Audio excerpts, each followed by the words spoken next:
Dans son parcours de l'Ardenne au pays de Liège, l'Ourthe traverse plusieurs régions.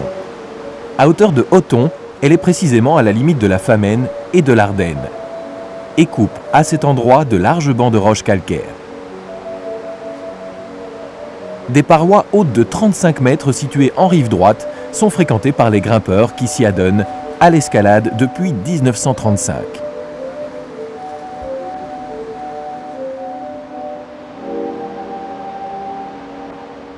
Othon a donc un caractère naturel très particulier, grâce aux paysages typiques de la Famenne et de l'Ardenne qui s'y côtoient, mais aussi par les plateaux calcaires qui s'étendent de part et d'autre de la vallée, dans une nature assez sauvage où se développe une végétation spécifique.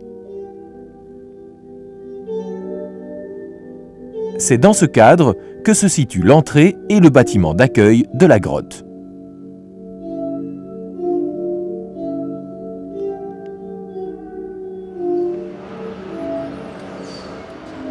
Il y a plusieurs grottes dans la région de Othon, mais la plupart ne sont pas très longues.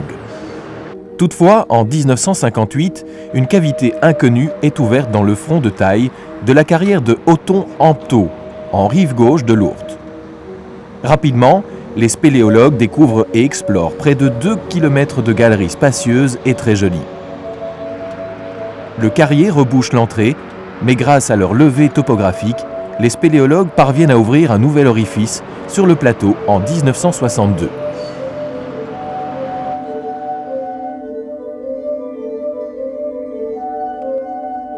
C'est l'actuelle entrée de la grotte, l'autre étant définitivement condamnée sous des tonnes de rochers.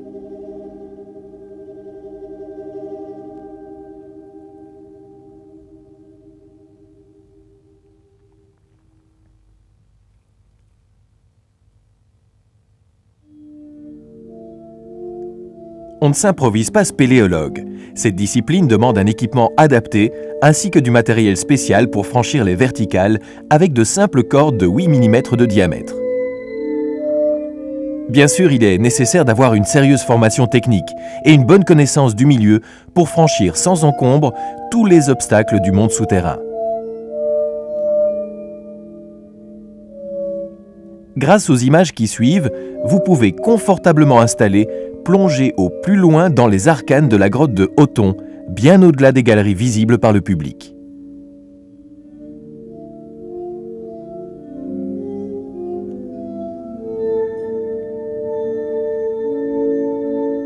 C'est par une descente en rappel de 30 mètres depuis le balcon du réseau touristique que l'on atteint l'étage actif de la grotte, parcouru toute l'année par la rivière.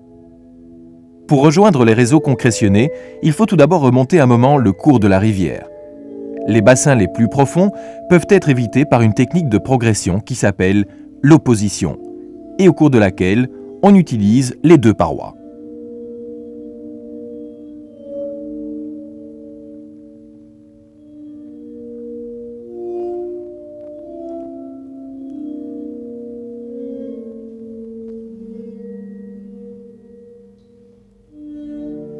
Tant en surface que sous terre, les phénomènes qui affectent le calcaire sont très caractéristiques.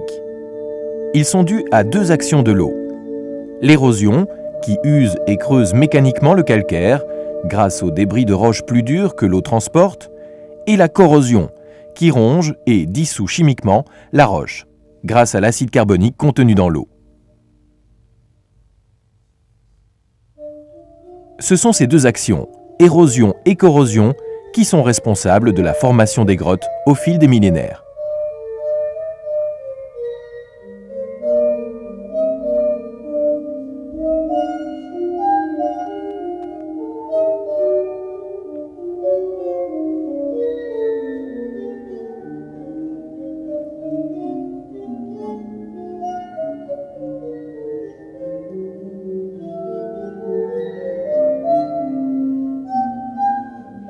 De 1958 jusqu'à nos jours, les membres du Spéléoclub de Belgique n'ont eu cesse de travailler dans la grotte à la recherche de prolongements et tout n'a pas été découvert en une fois.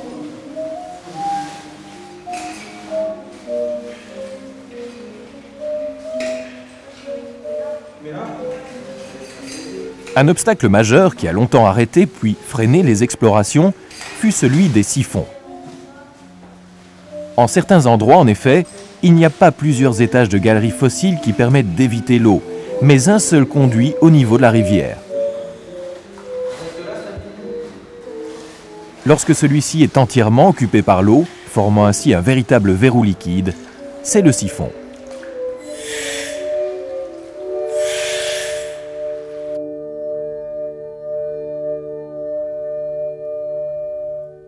La plongée des siphons fut la clé qui allait permettre de poursuivre les découvertes.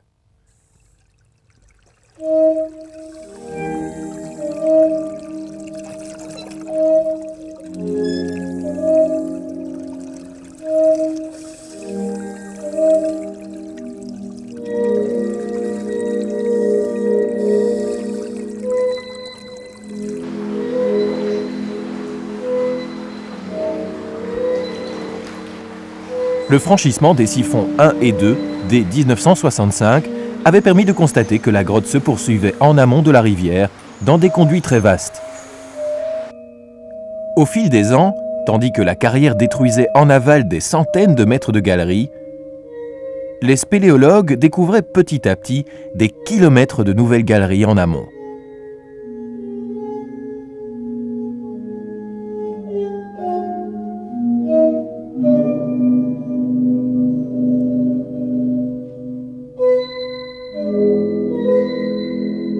En 1994, après franchissement de 5 autres siphons et exploration de plusieurs étages supérieurs, la grotte atteignait plus de 6 km de développement pour devenir ainsi la seconde plus longue grotte du pays.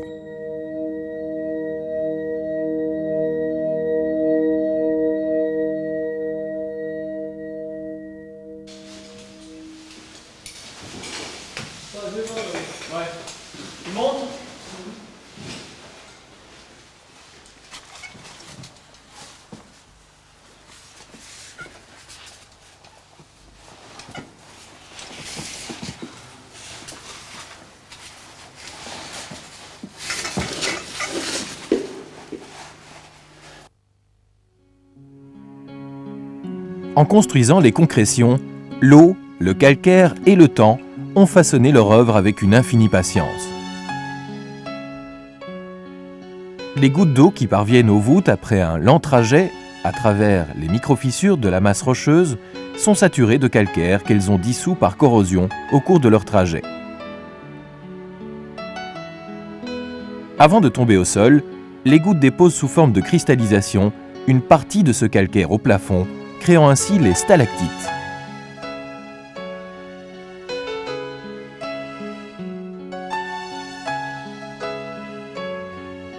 Le reste du calcaire contenu dans la goutte cristallise au sol, formant les stalagmites. Ce calcaire cristallisé s'appelle le calcite.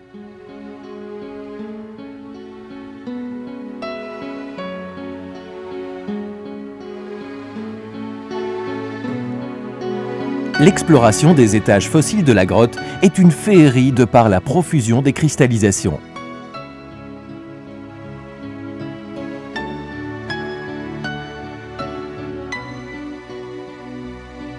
On y trouve toutes les formes classiques de concrétion que l'on rencontre sous terre, des plus petites aux plus massives, des plus courantes aux plus rares.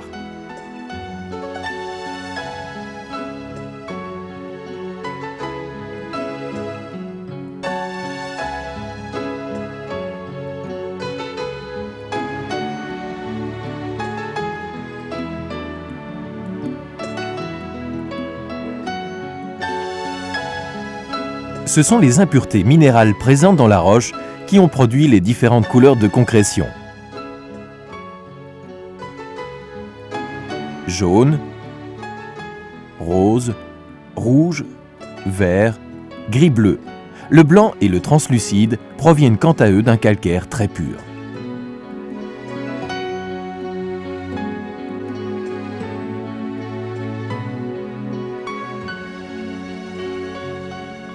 Ces couleurs se sont mariées aux formes les plus diverses de concrétion.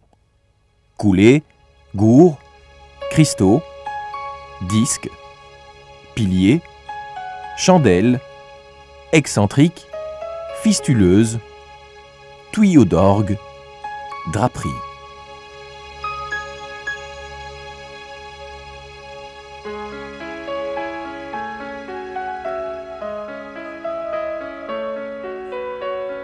C'est au prix de beaucoup de rigueur, et notamment en n'hésitant pas à retirer leur équipement boueux pour ne pas souiller les lieux, que les membres du Spéléo Club de Belgique ont réussi à maintenir intacte leur découverte qu'ils protègent jalousement de toute déprédation.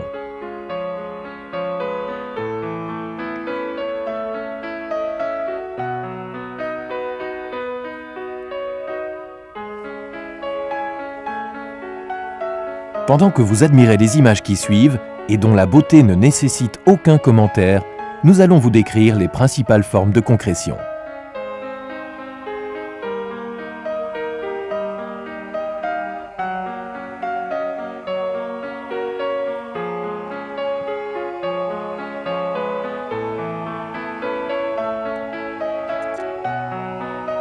La colonne, ou pilier, est la jonction au fil du temps d'une stalactite et d'une stalagmite.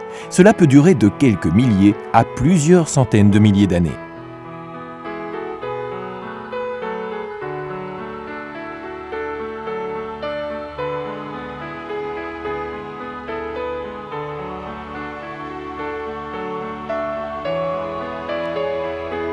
La chandelle est une stalagmite qui, par sa forme et sa dimension, évoque un grand cierge d'église.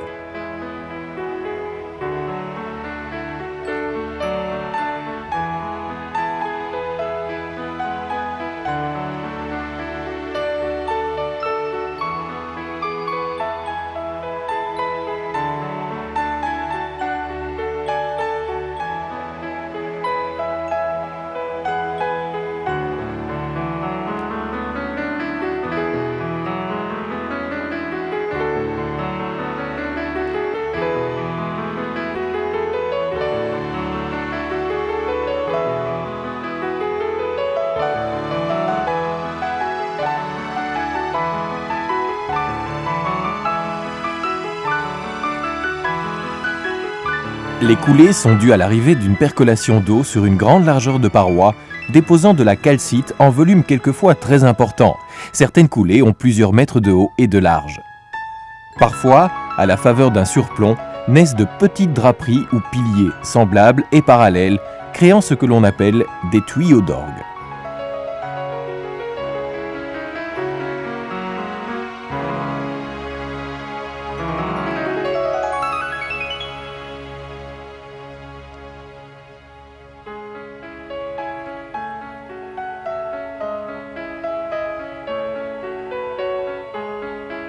La fistuleuse, ou macaronie, est la première étape de la formation d'une stalactite. En se déposant à la périphérie de la goutte d'eau, la calcite crée un tube très fin et rectiligne à l'intérieur duquel descend la goutte. À la longue, la calcite cristallise et bouche le conduit. À partir de ce moment-là, l'eau circule sur la concrétion plutôt qu'à l'intérieur de celle-ci et crée ainsi des formes variées.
Un gour, mot venant de l'arabe gara et signifiant bassin, est une flaque sursaturée en eau calcaire. Repoussée par les remous des gouttes qui tombent dans l'eau, la calcite cristallise à la périphérie de la vasque, créant ainsi de petits barrages naturels. Le reste du calcaire contenu dans l'eau forme sur le fond et les parois des concrétions en forme de chou-fleur.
La draperie se forme lorsque l'eau ruisselle le long de la paroi avant de tomber. La calcite se dépose sur tout le trajet de la goutte, créant ces plissements semblables aux drapés d'un tissu.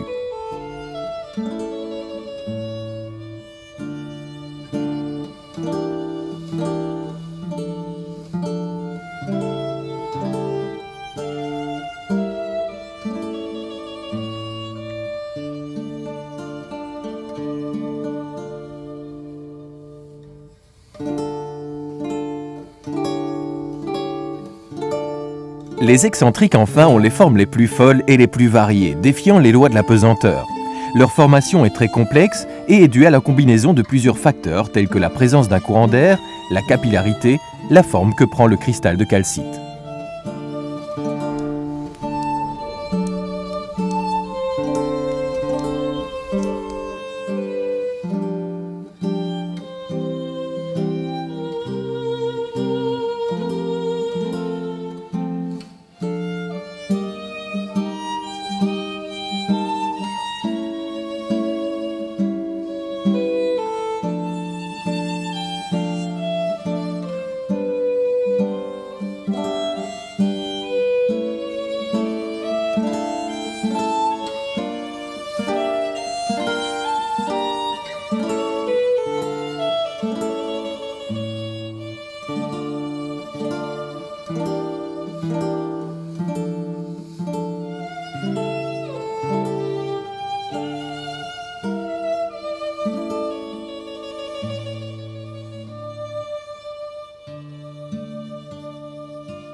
Les spéléologues poursuivent toujours leurs recherches à l'heure actuelle. L'exploration de ce monde caché, mystérieux et surprenant est loin d'être terminée. Le rêve se poursuit.